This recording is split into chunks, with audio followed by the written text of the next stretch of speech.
After securing a guaranteed spot in Harvard, I decided to skip the SAT. The moment the school's golden boy Clive Smollett heard that, he stormed over and punched me across the face. Everyone else has to take the SAT. Why the hell do you get a free pass? Is it because you're scared you're not actually the genius you think you are, and you're afraid the whole campus will find out? Huh? In my last life, during the SAT, Clive's essay was identical to mine, word for word.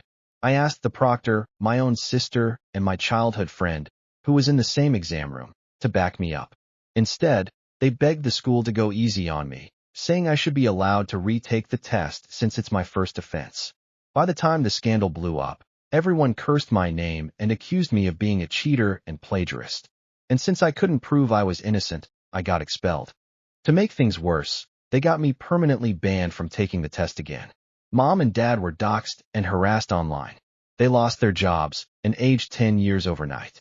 Their son went from being on top to hitting rock bottom. Depression hit hard. On a winter night, I took my life. But then, suddenly, I woke up. Back to the week before the SAT. Dinny, I made some avocado toast with smoked salmon. Eat first before you study. You've lost weight. My sister Charlize Witt placed the plate on my desk, even taking the time to bring some blueberry protein smoothie. For a second, I nearly fell out of my chair in surprise. Just then, my best friend Gina Baxter walked in, setting another food container on my desk. I heard you haven't been eating much. Here, I made some hummus for you so you can eat well again. I'd been through this before. Twice. In my last life, I thought I was the luckiest person in the world. I got a sister 7 years older who always took care of me and a childhood friend who wasn't blood but felt closer than family. But now that I was back in my life, their efforts just broke my heart. Back then, when I took the admission test, my essay was identical to Clive's, down to the last word. The grading committee caught it immediately and reported it to the college board. As a student who got recommended to be admitted to Harvard, I had a real shot at being the highest scorer in SAT. But the moment this incident broke, I was caught in a storm of public opinion. I begged Charlize, who was my proctor then, and Gina, who took the exam in the same room, to help me clear my name. But they refused. My sister even apologized on my behalf, asking Peyton College Preparatory High School to let me repeat the year instead of kicking me out since the academic dishonesty was my first offense. The incident sparked an uproar online. I was like, wow, he had the nerve to cheat. And then, turns out, his own sister was the proctor. That's basically an inside job, right? Exactly. Cheaters like this guy should be banned from taking the SAT forever. It's only fair to everyone. Absolutely. He wants to retake the exam? Dream on. With all the backlash, the school shut down Charlize's request. Not long after, the exam results were released. I, the school's top student, barely scraped past 200 points. Meanwhile, Clive, the guy who always ranked at the bottom, miraculously became the state's top scorer in SAT. His essay was even published as a model answer, praised by teachers across the state. And just like that, he became the revered genius scholar. And I became a cheater and plagiarist. Due to the severity of the misconduct, I was permanently banned from taking the exam. The school also refused to issue my high school diploma. Without a degree, my only option was to be a delivery guy. But customers would dump their orders on me and leave bad reviews, just for fun. Because of me, my parents lost their jobs. The stress broke them. To pay their medical bills, I took a warehouse job sorting packages. Unfortunately, within days, my boss recognized me. He refused to pay me and even threw me out onto the street. With no money and hope left, I lost all reason to keep going. On a snowy night, in complete despair, I plunged into a lake on the verge of freezing over. But when I opened my eyes again, I found myself back in the week leading up to my college entrance exams. Next to her, Gina teased me. You better land that top spot, Denny. I've been feeding you hummus all week. Don't embarrass the chickpeas and tahini. It was meant to be a joke, but I couldn't bring myself to laugh. Charlize was my sister. She'd never stabbed me in the back. Gina had grown up with me. She had always been sharp-tongued, but fiercely protective. In fact, once, someone talked shit about me, and she nearly got into a fight over it, so it couldn't have been them. Then where did it all go wrong? I had been an outstanding student my whole life, consistently ranking first in my grade. Even after transferring to one of the most competitive schools in Illinois, I never dropped out of the top 3. Mr. Carmichael, my homeroom teacher, even bet I'd land a spot at Harvard. That's why, when the so-called academic dishonesty scandal broke, most of my classmates and teachers stood by me. I had won writing competitions before. I had no reason to cheat and plagiarize. But then, Clive leaked the security footage from the testing room. The video showed that he turned in his paper 10 minutes before I did. And before the test, he had posted his own essay predictions on his blog, breaking down the exact topic and themes. His essay followed the exact structure of his earlier post. For a while, the netizens' nasty comments almost drowned me. It's caught in 4K. Denzel Witt straight up stole Clive's work. The evidence is undeniable, and that cheater still pretends he's a victim. I heard that liar has always aced his class. Yes, all his grades before were just stolen work that went unnoticed. Thank God his own sister and best friend didn't cover for him. Imagine letting the real victim take the fall. The scandal blew up so fast that it became trending. The College Board took this matter seriously and immediately launched an investigation, analyzing the evidence Clive presented. After verification, the surveillance footage and blog posts were proven authentic with no signs of tampering. They concluded that I was indeed a cheater and plagiarist. I was completely blindsided. I swear to God that essay was mine. How the hell was I the one who copied? But I had no proof to defend myself. And what I couldn't figure out was, how did Clive's essay turn out exactly like mine? Did the essay prompts that Charlize predicted somehow get to him? Mystery after mystery surrounded me. But right now, Charlize and Gina weren't acting suspicious. If I wanted answers, I needed to start with Clive's social media. If I remembered correctly, his essay prediction post should have already been up. But with Charlize and Gina keeping a close watch on me, I hastily scribbled down a rough outline of an essay to make myself look convincing, then clutched my stomach. I need to use the bathroom, I muttered. Gina shot me an unimpressed look. Seriously? You still have a lot to study, Denny. Charlize basically handed you the potential topics, and you're still looking for ways to slack off. Charlize quickly waved my friend off. Hey, there's still time. Give him a break. As long as he follows my advice, he'll do well. But I didn't have much time to uncover the truth. Once inside the bathroom, I locked the door and pulled up Clive's blog profile. It was well known that his parents were professors at Harvard, and thanks to his looks and connections, he had a decent online following. I never really had much connection with Clive, but Charlize was a teaching assistant at Harvard and Stanford, so she had met Clive a few times. Once, I overheard her telling Gina that Clive was the definition of boyfriend material, unlike me, who was just a bookish nerd. My sister also said that if Gina were going to date someone, it should be a guy like Clive, wealthy and good-looking. At the time, I thought Charlize was just joking. But looking back now, maybe she actually meant it. Even so, I still couldn't understand. Why would someone like Clive, practically born with a silver spoon, go out of his way to screw me over? Just then, I saw his latest post on his blog. He claimed he had predicted the essay topics for the SAT and was sharing it with everyone. The moment I saw it, I froze. That was the exact topic Charlize had predicted for me. On top of that, Clive even posted his own so-called unique insights about it. Word for word, they were identical to the notes I had casually jotted down on my scratch paper. The comments were full of people hyping him up. Damn, not only is he hot, but he's also insanely smart and generous. He even shares his SAT predictions with everyone. What a true angel. Seriously, if I saw this topic on the test, I would have gone completely blank. Good thing I read his analysis in advance. Predicting the same topic might just be a coincidence. But how could his essay outline be exactly the same as mine? The only people who had been in my study room were Charlize and Gina. It had to be them. A chill ran down my spine at that thought. I couldn't wrap my head around why they would do this. Was blood and years of friendship really worth less than knowing Clive for just half a year? I sat on the toilet for an hour, thinking it over. Then I made up my mind. I had to take a different approach. I already knew the essay topic for this year's SAT. In my last life, I got accused of plagiarism. But that essay was actually my best work. It scored high, but not a perfect score. This time, I was going to write the essay in Old English. Since Clive's essay had been an exact copy of mine in my last life, I'd just rewrite the whole damn thing. No matter the final score, at least I could shake off the plagiarism accusations. Early the next morning, before Charlize woke up, I snuck out and went to Grandma's place. To be honest, I was hesitant.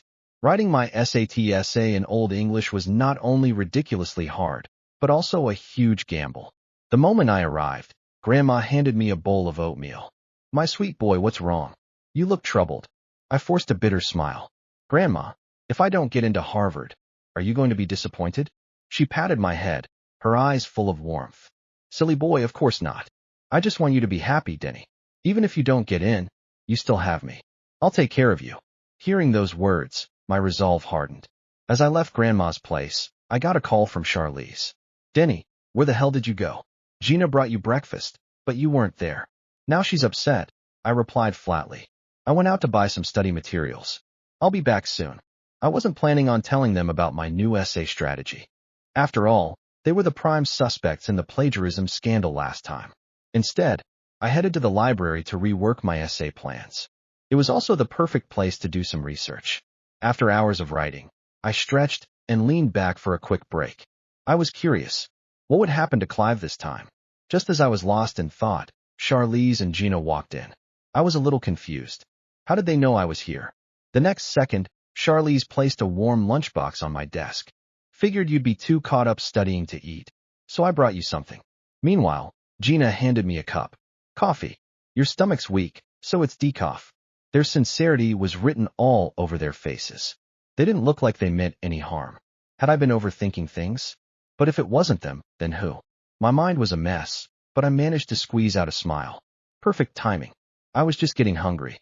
"Let me wash my hands first, then I'll dig in."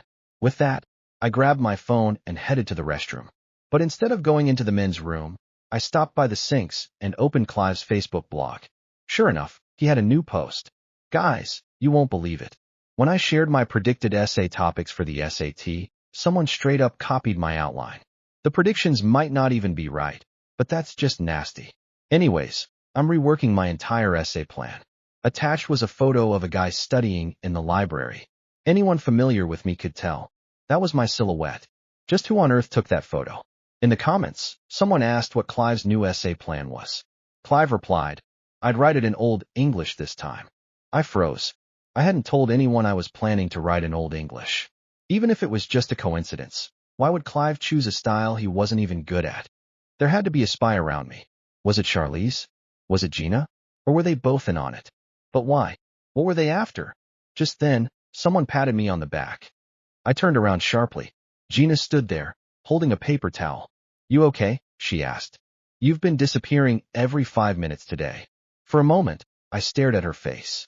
Concern, confusion, not a trace of guilt. Yet the cold fear in my chest refused to go away. "I'm fine." I took the paper towel and walked back toward our table. The second I sat down, I deliberately slid my notebook a little farther away from me.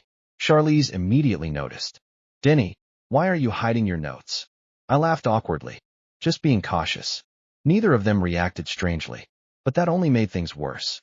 If they were innocent, then who was feeding Clive information? The answer arrived sooner than expected. That evening, after returning home, I pretended to go to bed early. Around midnight, I quietly opened my bedroom door. In my previous life, after the scandal broke, I remembered waking up one night and hearing voices downstairs. At the time, I was too exhausted to care. Now, I wanted answers. I crept down the stairs. Light spilled from the kitchen. Someone was inside. My heart pounded. Then I heard Charlize's voice. "You can't keep doing this." I froze. Another voice answered. "Clive, I don't have a choice." My blood ran cold. Why was he in my house? Charlize sounded frustrated. "Denny trusts me. He trusts Gina too." Clive laughed lightly. "And that's exactly why this works." I gripped the railing so hard my knuckles turned white. Charlize lowered her voice. "After the SAT, we're done. Understand?" "Of course." Clive's tone was smooth. "I only need 1 more week." The room fell silent.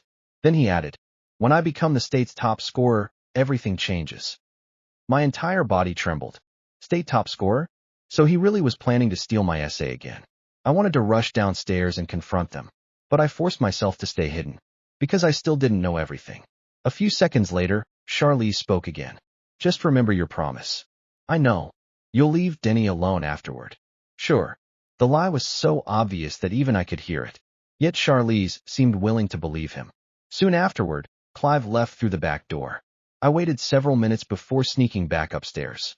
Sleep never came that night. By dawn, I had figured out one thing. Charlize was involved. But not in the way I had expected. She wasn't helping Clive destroy me. She thought she was helping him succeed. Somehow, she'd convinced herself that Clive deserved my future. The realization hurt more than any betrayal. Because it meant my own sister wasn't acting out of hatred. She simply valued someone else's dreams more than mine. The next morning, I made a decision. I wouldn't just change my essay. I would set a trap. At breakfast, I yawned dramatically. I'm exhausted. Charlize glanced up. Still studying? Yeah. I deliberately lowered my voice. I finally settled on my essay idea. Immediately, I noticed Gina and Charlize exchange a glance. Just 1 second, but it was enough. I smiled inwardly. Got you. What idea? Gina asked casually. I pretended to hesitate. Then I leaned closer. Don't tell anyone. Obviously, I'm writing my essay entirely around the economic impact of artificial intelligence. Charlize nodded. Interesting angle. Gina grinned. Sounds like something only you would write. I spent the rest of breakfast acting completely normal. But the moment I got to school, I checked Clive's blog. 3 hours later, a new post appeared. My hands clenched. There it was. A detailed essay outline discussing the economic impact of artificial intelligence. Exactly the fake topic I had fed them. For the first time since my rebirth, I smiled. Not because I was happy, because I finally had proof. The leak wasn't coming from some mysterious hacker. It was coming from inside my own circle. And now that I'd confirmed it, the hunt could finally begin. I stared at the screen until my eyes hurt. There it was. Absolute proof. The essay outline Clive had just posted wasn't similar to what I told Charlize and Gina. It was identical. Every argument. Every example. Even the obscure statistic I had completely made up on the spot. There was no longer any room for coincidence. Someone had leaked my words to him. The question was who. That afternoon, I began laying more traps. If someone wanted to play games, then I'd play too. The next day, I approached Gina first. While we were studying together in the library, I sighed dramatically. I changed my mind again. She rolled her eyes. Again? I'm thinking of writing about climate policy instead. That's a huge change. I know. She laughed. You're insane. Later that evening, I found Charlize in the kitchen. I made sure nobody else was around. Then I lowered my voice. Don't tell Gina this. Charlize looked curious. What? I scrapped the climate essay. Already. I'm doing something about space exploration.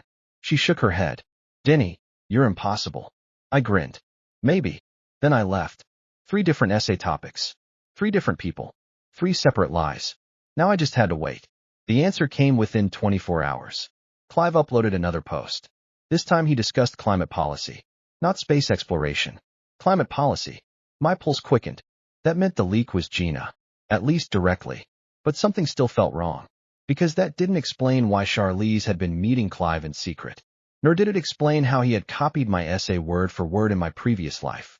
A few days later, I finally got another piece of the puzzle. By pure chance. Or maybe fate. I had returned home early from the library. As I walked past Charlize's room, I heard voices inside.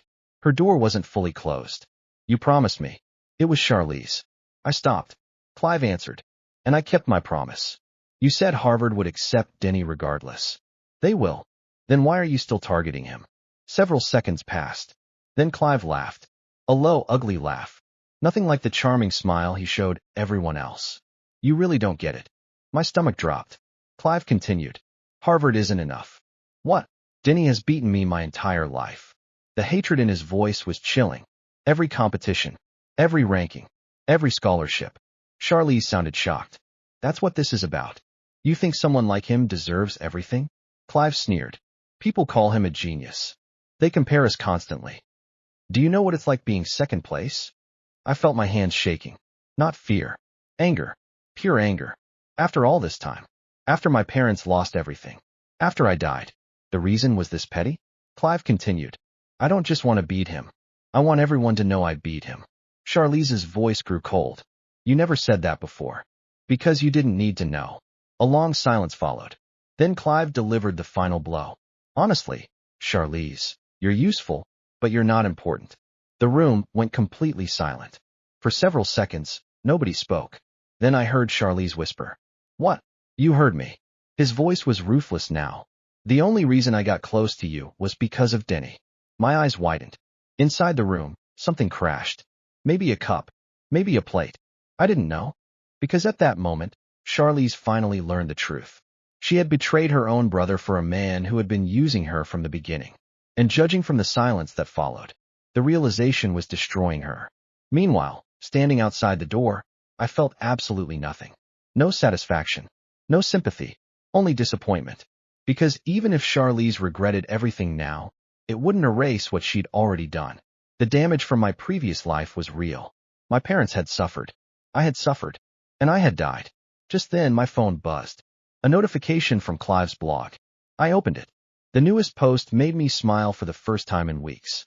Because Clive had just uploaded another predicted essay. Except this one contained a fatal mistake. A mistake I had planted deliberately. A mistake that would prove, beyond any doubt, exactly where his original ideas were coming from. And with the SAT only 3 days away, I finally had the weapon I needed to bury him. I stared at the screen and slowly zoomed in on the post. There it was, buried halfway through the outline. A quote supposedly attributed to a Nobel Prize-winning economist. The problem? The economist didn't exist. Neither did the quote. I had invented both names while talking to Gina. At the time, I'd acted like I was brainstorming ideas and accidentally mentioned a fake scholar named Professor Leonard Ashcroft.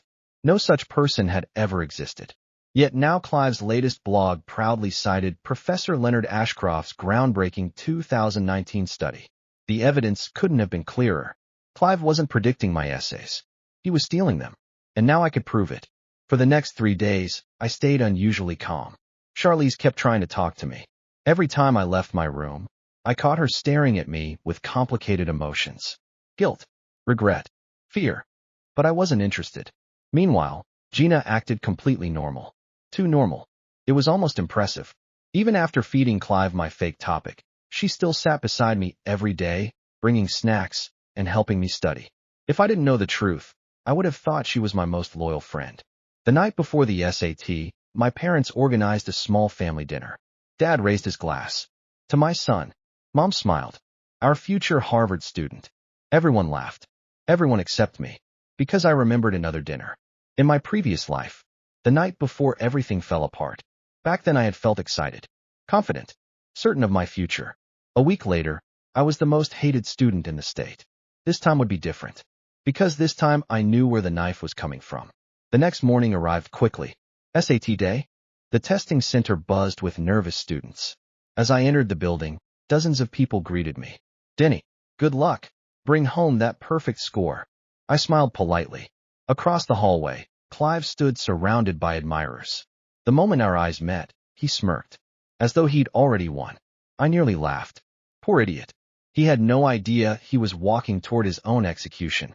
Inside the exam room, Charlize was once again serving as a proctor. Just like in my previous life. The sight made my chest tighten. History was repeating itself. But not for long. The test began. Hours passed. Question after question flew by. Then came the essay section. The moment I saw the prompt, I almost laughed out loud. Exactly the same. Word for word. Just as I remembered. Around me, students immediately started writing. Including Clive. I glanced in his direction. His pen moved confidently. Fast. Far too fast. Because he already believed he knew what I would write. He was copying an essay that no longer existed. Meanwhile, I turned to a blank page and began writing. Not the essay from my previous life. Not the fake essay I had leaked. Not even the old English version I had prepared. Instead, I wrote something completely new. An essay I had spent months refining across 3 lifetimes. Every sentence was original. Every argument was mine. Every paragraph stronger than anything I'd ever written before. By the time I finished, my hand ached. But I couldn't stop smiling. Because I knew exactly what was happening at Clive's desk. For the first time, he wasn't copying me. He was copying a ghost. When the exam ended, Clive turned in his paper 10 minutes early. Just like before. He walked past me wearing that same victorious smile. The same smile he'd worn in my previous life. The smile of someone convinced he had already stolen the future. I watched him leave. Then I calmly turned in my own paper. As I walked out of the room, Gina was waiting outside. How'd it go? Pretty good. She smiled. See? I told you not to stress. I looked directly into her eyes.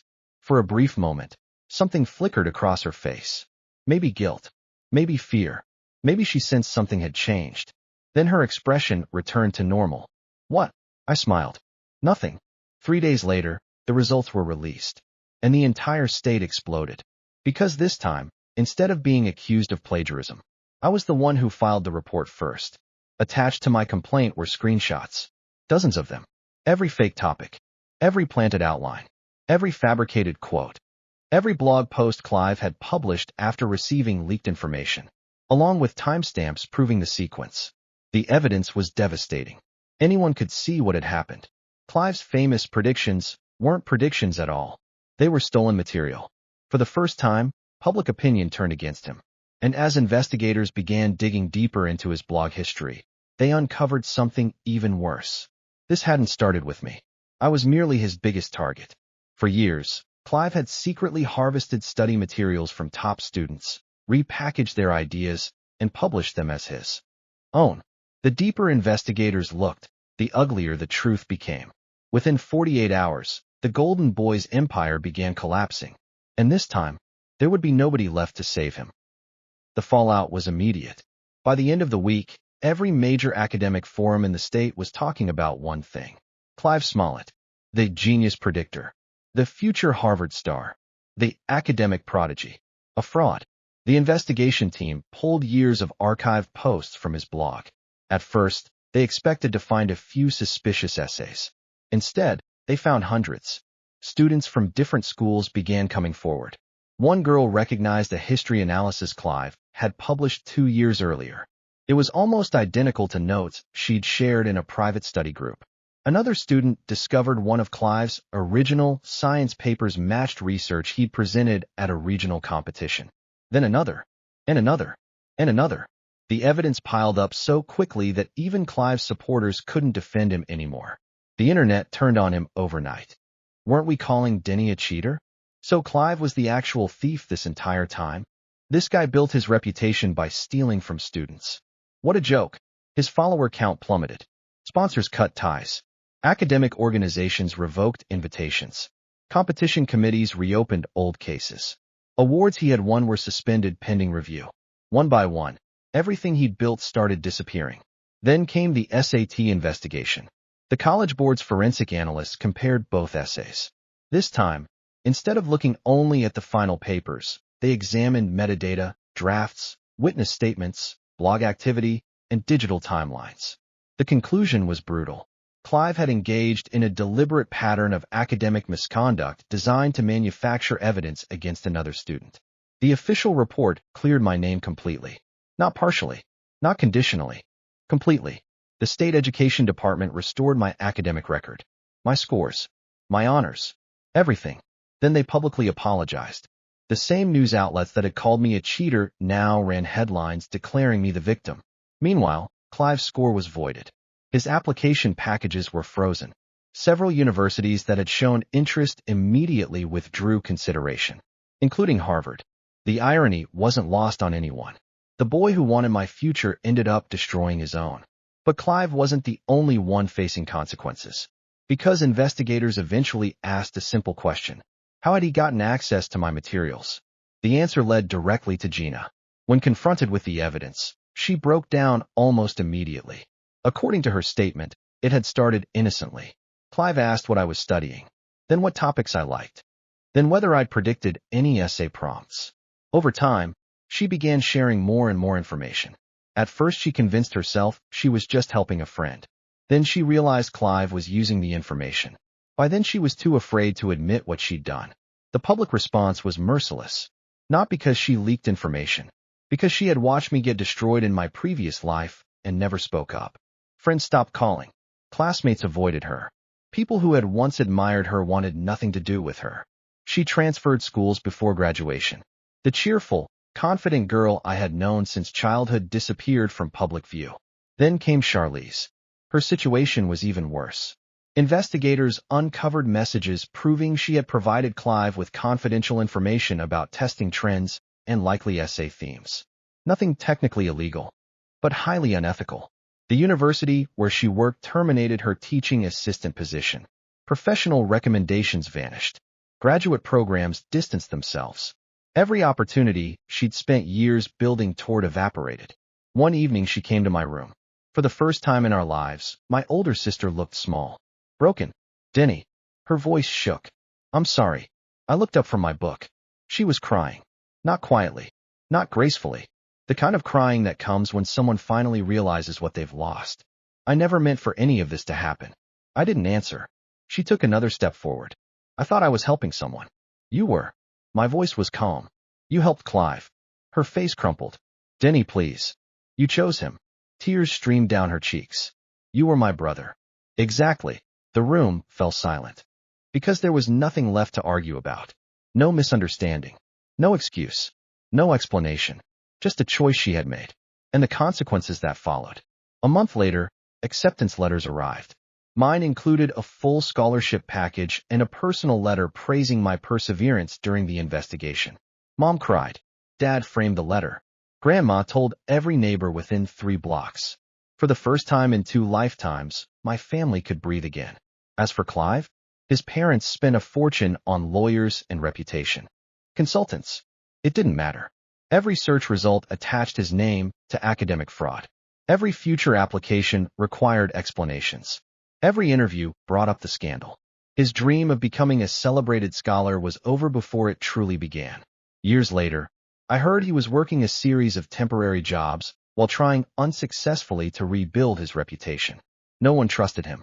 Because in academia, talent can recover from failure. But credibility? Once that's gone, it rarely comes back. On the day I left for Harvard, I stood outside the airport with my parents and grandmother. As we hugged goodbye, my phone buzzed. A message from Charlize. Just 3 words. I'm sorry, Denny. I stared at it for a long moment. Then I deleted it. Not out of anger. Not out of revenge. Because some chapters don't need replies. I put my phone away, picked up my luggage, and walked toward my future. This time, I wasn't carrying the weight of false accusations. I wasn't carrying betrayal. And I wasn't carrying the people who had chosen someone else over me. I left them behind exactly where they belonged. In the past.